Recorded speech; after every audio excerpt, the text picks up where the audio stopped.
वालेकुम अस्सलाम रहमतुल्लाहि बरकातहू। जी मेरी कौन बहन? जी मैं लंदन से ही बात कर रही हूँ। क्या नाम है मेरी बहन का? मिसेस अली। मिसेस अली, फरमाइए क्या सवाल है आपका?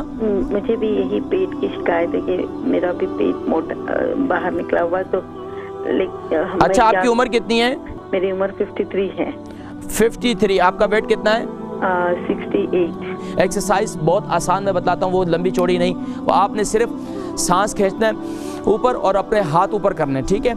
इसी तरीके सांस खींच के रोक कर फिर पाँव को आपने अंगूठे की तरफ लगाना है, पाँव यानी पाँव के अंगूठों को हाथ लगाना है और घुटनों को बेंड नहीं करना है। ये काम करना है आपने सुबह आराम आराम से जितना हो सके।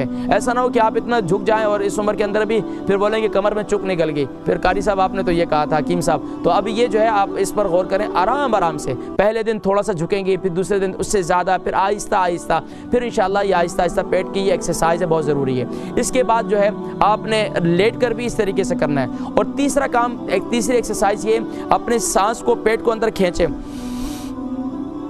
थोड़ी देर रोक के रखें, 10 सेकेंड, फिर उसके बाद फिर छोड़ें। ये तकरीबन आपने 12 दफ़ा करना है। ये 12 दफ़ा ये अमल करना है, 3-3 दफ़ा आपने ये करना है, इसके साथ ये अमल करना है। और जो मैंने कावा बताया और जो मैंने बताया कि आप ये लहसुन जो है आप सुबह नहार में इस्तेमाल करें, वो इस्तेमाल करें, इंशाल्लाह इससे काफ़ी फ़ायदा होगा।